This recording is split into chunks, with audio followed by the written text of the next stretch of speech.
a full house. So just, yeah, one question each would be great. Thanks.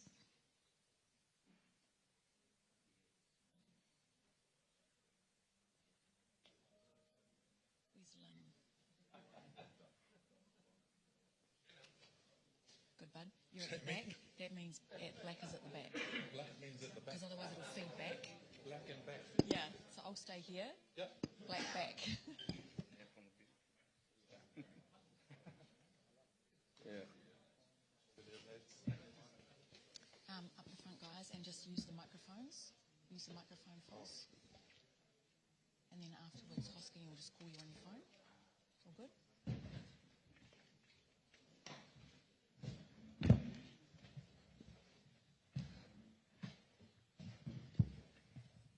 Okay, team, who'd like to go first question? Hopefully someone close to me. Hands up. I'm going to give the microphone to Mark Hinch.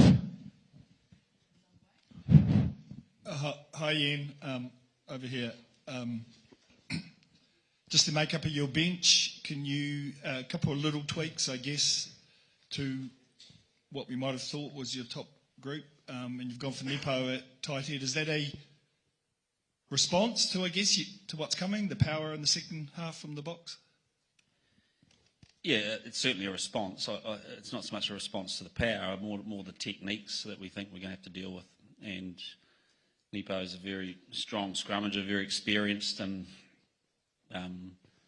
you know, he's trained so well. He's disappointed he probably didn't play the last two, but this is a great occasion for him. And alongside Samasoni with the likes of Sammy Whitelock on the bench, really believe we've got a lot of confidence in that group coming off.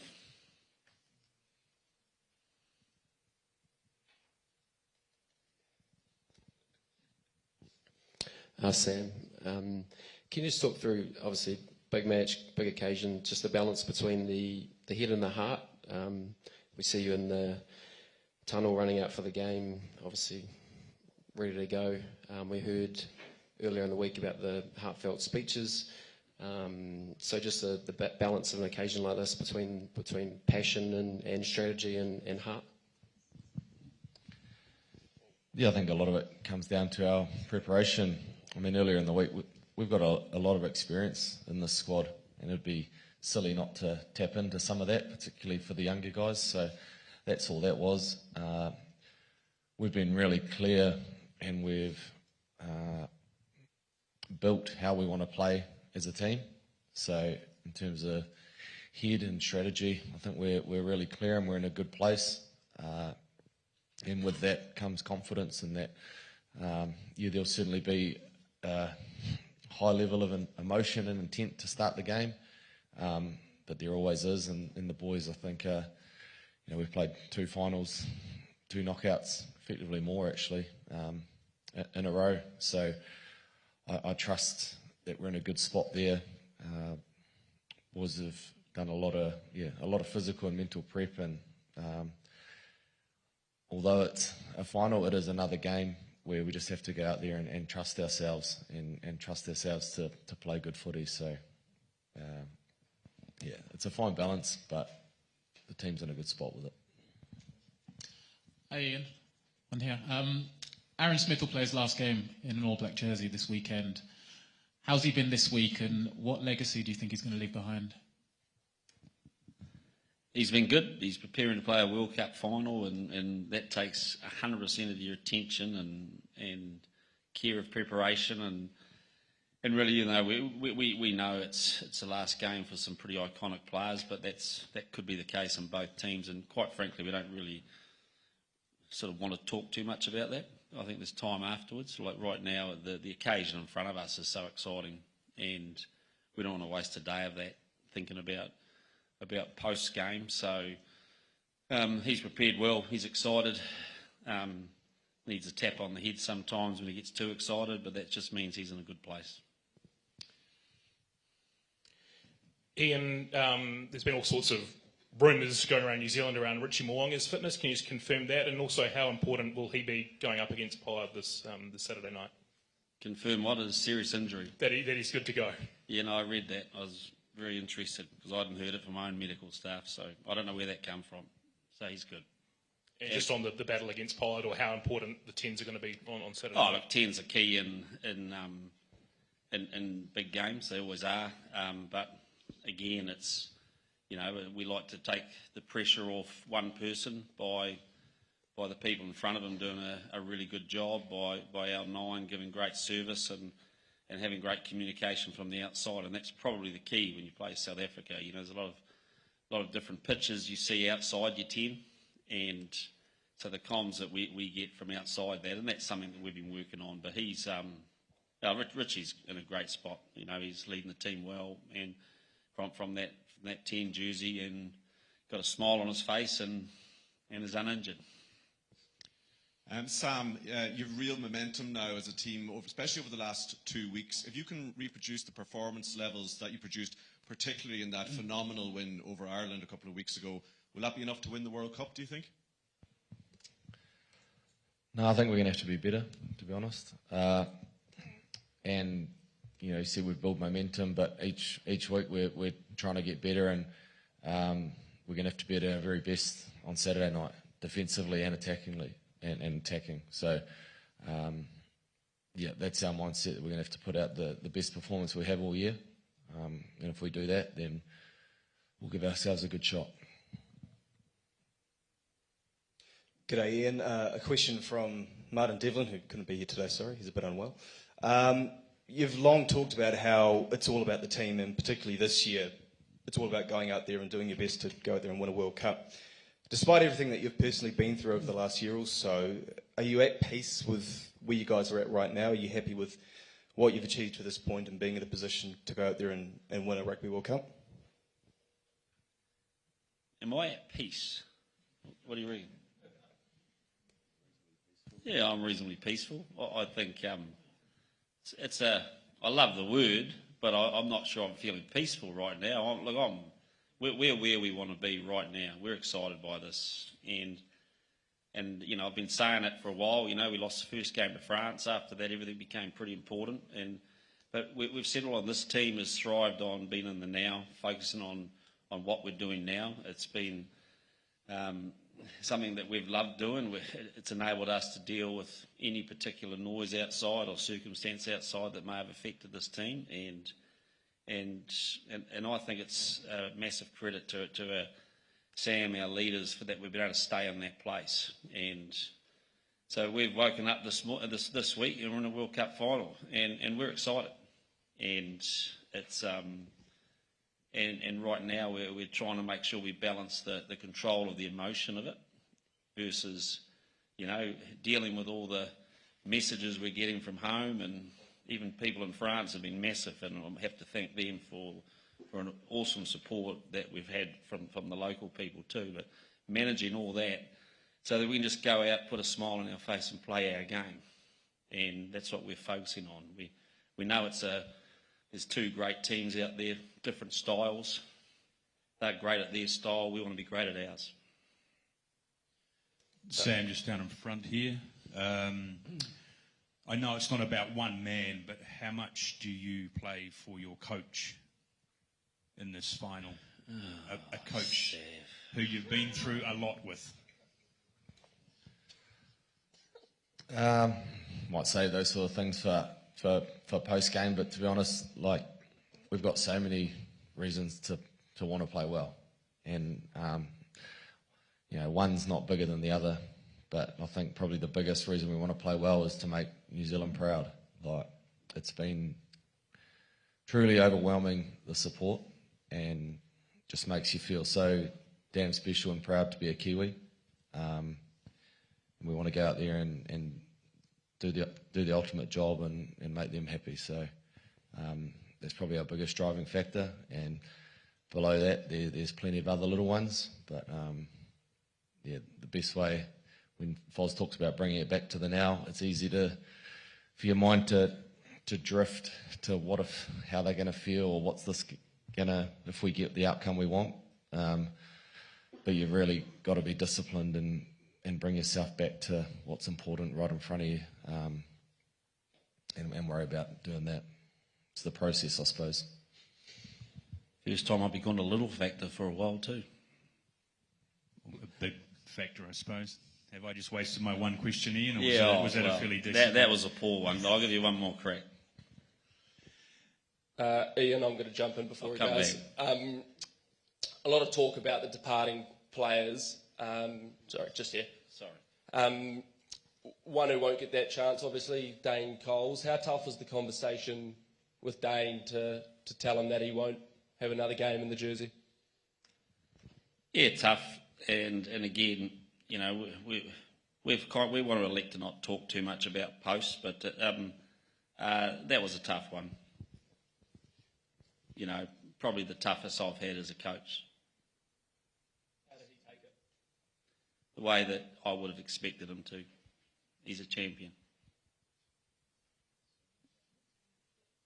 Good evening, Ian. It's Kanye Soya from News 24 Sport in South Africa. Just talk us through what you make of the Springboks' 7-1 bench split. With your team applying the 5-3 bench split, it comes across as method against madness, convention against, in inverted commas, experimentation, something that they've tried twice and clearly they've seen that it works.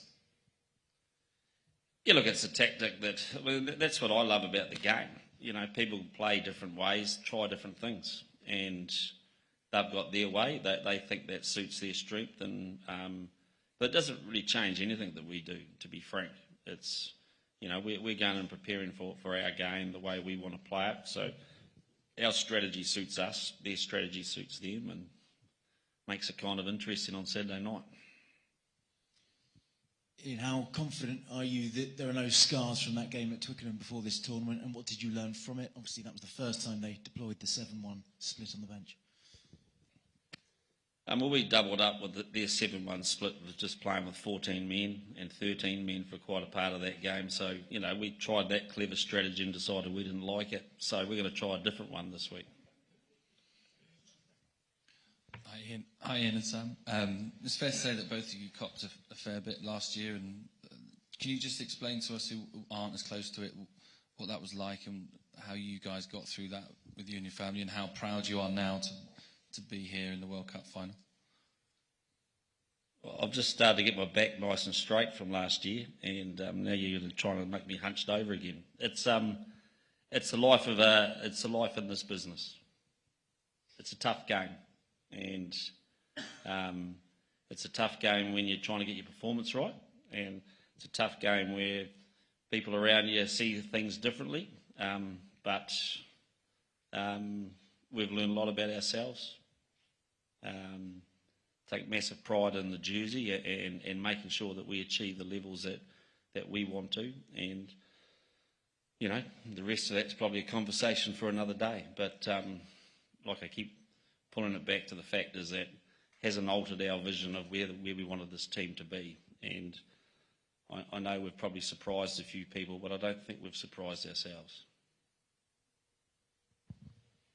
Ian, Jacques this morning described this occasion as probably the biggest one there'll ever be, certainly the biggest one he's ever going to be a part of. Would you agree with that? And just how would you describe the occasion that's in front of you? Yeah, big. It's look, you know, that's what World Cup finals are about. I mean, I guess this is our second one that we've been to, and look, I don't think there's ever a small one, and I think that the fact is we've got two teams that have been the old foes for a long, long time playing each other, and we all remember the last final that they had, and that was an epic. And I guess there's a hope that it'll be the same, you know, and then you do the maths and you had 3 World Cups each and someone's going to win 4. It's just a special occasion, isn't it? And, you know, we've had a few recently. We had the 100th test against them in 2021 over in Townsville, and so there have been a few big tests we've played against these guys, and look, massive regard for each other, you know, and I'm sure Jacques would say the same thing. Massive respect for them as a country, for how they play, and kind of makes it's a pretty cool week to get ready for. Just a question over here, Ian. We know the plans of all the guys that are departing, whether they're playing offshore or retiring. Have you made plans for the future? Are you just going to decompress after the tournament? or have you got ideas that you want to coach elsewhere? Can you give us an insight, please? I've got lots of ideas, but first I'm going to go mow my lawns. Sam, C. Khaleesi had some nice words. I will be coaching though, by the way. Sam, C. Khaleesi had some lovely words about you this morning, and he also spoke about the fact that he may have seen you in hospital a couple of years ago. Are you able to just tell us about that relationship that you've developed with him, and also what your opinion of him is as well? Yeah, I haven't seen or heard, but it doesn't surprise me with Sia. He's an exceptional human. Our relationship goes back a wee way now. We sort of burst onto the international scene at similar times. Massive respect for coming to visit me in hospital too, even though I was pretty sort of drugged out at that stage, and my visitors, I've only got very faint memories of them, unfortunately. But I think Rassi came to the hospital as well, and Francois Lowe, so a few of those South African boys, and that's where there's so much respect on the field, but off the field for acts like that, and the interactions we have post game over a beer, which have been going back for as long as the rivalry's been there. So, look, Sia's, I think everyone knows he's an inspirational skipper. He's a big part of their team. I think when he speaks,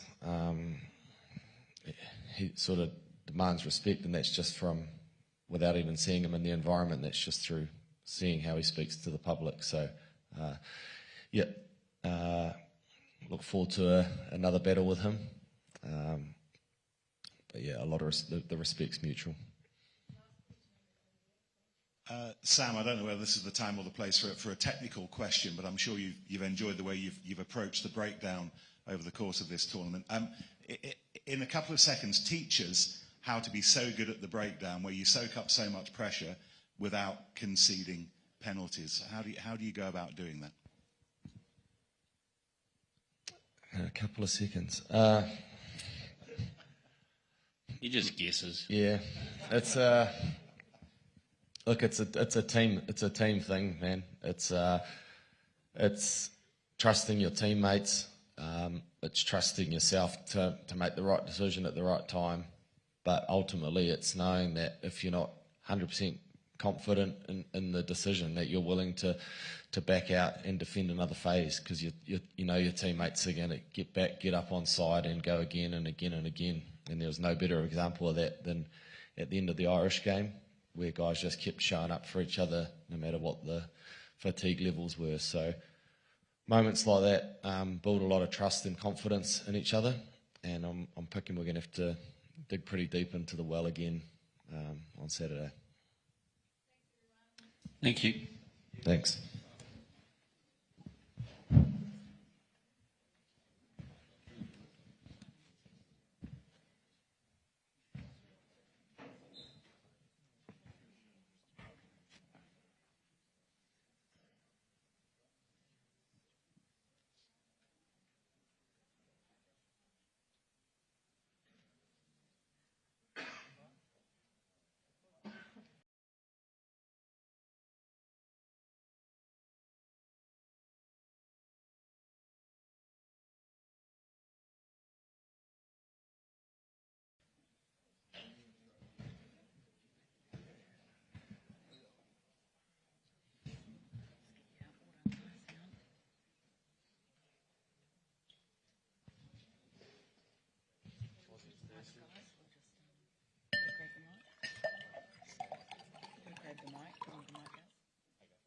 Okay, first question.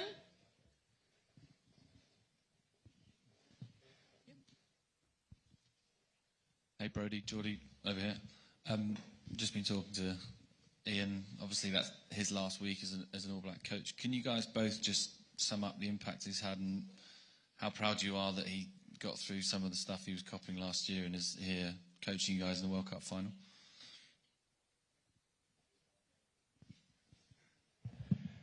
Yeah, it's pretty special, I think. Obviously, probably the rockiest, if that's what you want to label it, kind of time within my tenure of the All Black jersey, and obviously probably to see what both Fozzie and Sam went through off the field. And I think, as I heard him say, the group knew where they needed to go, and I think that's probably the proudest bit is that he's come out of that and coached this group to where we all knew we needed to be. And I think the ultimate pay of respect is to get the job done on Saturday night for him, and show him how much the players have enjoyed having him as a head coach.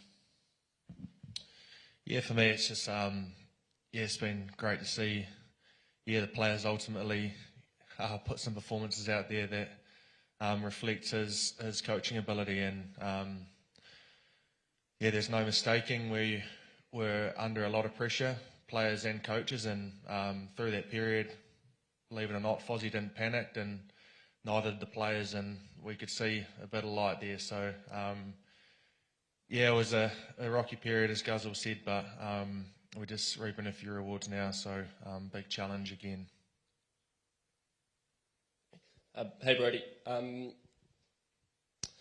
just on your sort of last game coming up for the All Blacks, and I'm sure you'll take time to reflect once this is done, but how special is it for you for this last game to be a World Cup final against the Springboks, another chance to go at Evan? Is it kind of the perfect farewell for you in a way?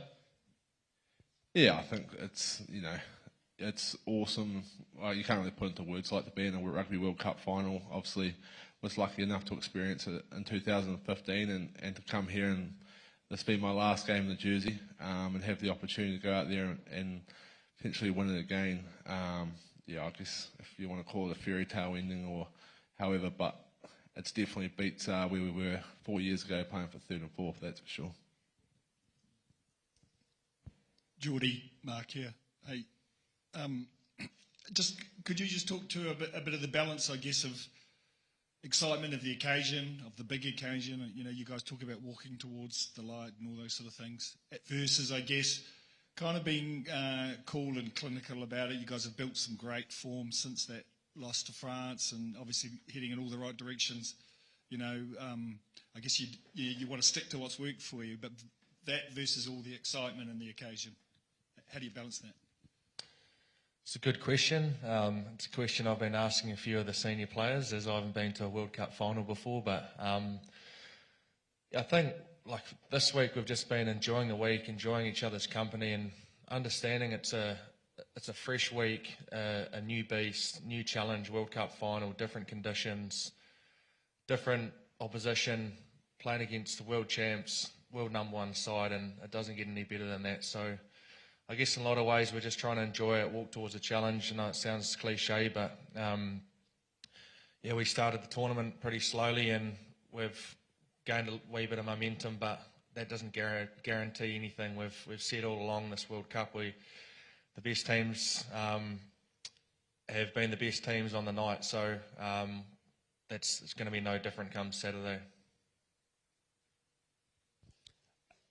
Brody, the South Africans often talk about playing for their country, for the near on 60 million there, and perhaps the difficulties the country faces there. For yourself and for the All Blacks, what do you think the All Blacks play for? Is it for the outgoing players? Is it the fans? What is it? Yeah, I think it's an array of things for everybody. I think, if you ask the South African team too, they probably want to make each other proud. I think we earn the respect of our peers within the team by doing our actions and performing on the biggest moments. But make no mistake about it, like we're here representing New Zealand as well. Obviously, we don't quite have the population, but we've seen the support that's coming from home and across the social media channels, how excited people are, and had a lot of messages over the last couple of weeks. So, we're here to represent the country, the jersey, ourselves as individuals, and the team. Brody, one question. Obviously, it's a Rugby World Cup final. But can you describe us, as a New Zealander, what South Africa means to a rugby player in New Zealand? What is South Africa, or what the Springboks are for you? Thank you.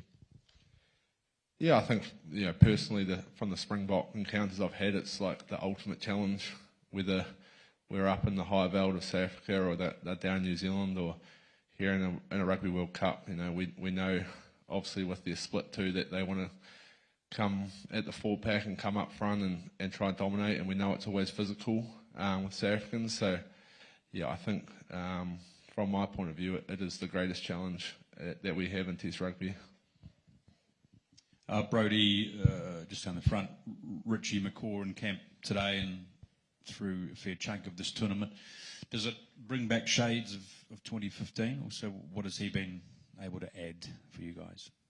Yeah, it's those boys have kind of been coming in since we assembled in Napier, and I think just having them around and having the conversations, like Geordie said, like a lot of the boys haven't been here, and having someone with that experience, and he's hugely respected within the team. So just having him here, and Conrad's been in, Tana Umanga's been in, DC's been around. Just having those boys come in and just watch, and they're also providing some feedback on what they're seeing, and adding value to the team, I think. Just a quick one for Geordie, playing with your brothers a World Cup final. I'm sure it never gets old playing test matches with those other two, but what does it mean to play in a cup final for the family? Yeah, certainly it doesn't get any bigger for our family, and I mean, hopefully we'll have time to reflect afterwards and maybe look back on it in a few years' time, but it's such a cool time, and yeah, it's just, for us, we just enjoy each other's company. It's, you look around the huddle, we see a couple of brothers, and it's a pretty cool connection, and we're lucky to have a lot of our family over here supporting us this week, and so it's such a special week that we'll cherish. Geordie, you were responsible for one of the great defensive plays of this tournament on Ronan Kelleher in the quarter-final when you broke Irish hearts. What do you remember about that moment, and do you ever have a sliding doors moment since then to think, oh my God, if I hadn't made that, things could have been different, that you mightn't be sitting here today? Certainly, there's moments like that in every test match, and the thing is, you don't know when they're going to turn up, and that particular moment there happened before I even realised it was a split-second decision. Luckily, I'd seen Richie Moe hold up a couple of players in similar positions off the back of them all this year in test matches, so he provided an example for me, and I guess it was a sliding doors moment. It turned out to be a big moment in a test match, and who knows, it might be someone else in a final. So look, that was a couple of weeks ago. We've got a fresh challenge, best team in the world in a World Cup final, so it's going to probably come down to a moment similar. Brodie, on here. You've been alongside him for a lot of his career, but Aaron Smith walks away from the All Black jersey on Saturday. How special will it be being alongside him as he leads the haka for the last time on Saturday? Yeah, it's going to be cool, all right. We've played a lot of footy together. We debuted on the same night, and we're going to finish together. So, it's pretty cool. He's obviously a massive part of our group, and even last week when he scored that try, I said, geez, you've still got it, mate. So, it's special, and I know he's going to relish it. He loves leading the haka, so I hope he goes well, and the 4-pack gives him the platform that he deserves. Oh, hi, Brodie. Just a question for you. I mean, you've played well over 100 tests, and we know that many times we've probably thought you're an automatic selection. But just given in the playoffs that Sam played last week, and this is a World Cup final, did you have nerves or anxiety before the team was revealed? Ian just said before how hard it was to tell Dane that he'd missed out. What was it like for you waiting to see when the 23 was going to be named? Not too dissimilar to most weeks, to be fair. Obviously, Sam and Scooter playing outstanding at the moment as well, and I think it's probably one part of this group that I learnt from an early time, whatever your role is within the squad, come team naming, then you get on and do it. And Colsey was a great example of that this week. I felt for him that he didn't get to play this week, so I can't. The selection's out of a player's control, so put my best foot forward and see what they name. Hello. Are you driven by a feeling of revenge after Twickenham before the start of the Rugby World Cup? To be honest, we haven't really referenced the game at Twickenham. We've understood this is a completely different assignment. a massive challenge, Springbok side of the 7-1 split in a World Cup final. So, we haven't fallen back on that week, and it's not going to be an emotional response as such. This is a completely different challenge for us. Good evening, Brody. Good evening, Jordy. Brody, for you. Does the fact that South Africa and New Zealand no longer play each other in Super Rugby make this game all the more special now, because there isn't that domestic familiarity that often would lead to a subplot leading into a test match? The test match just stands alone now as the clash between South Africa and New Zealand.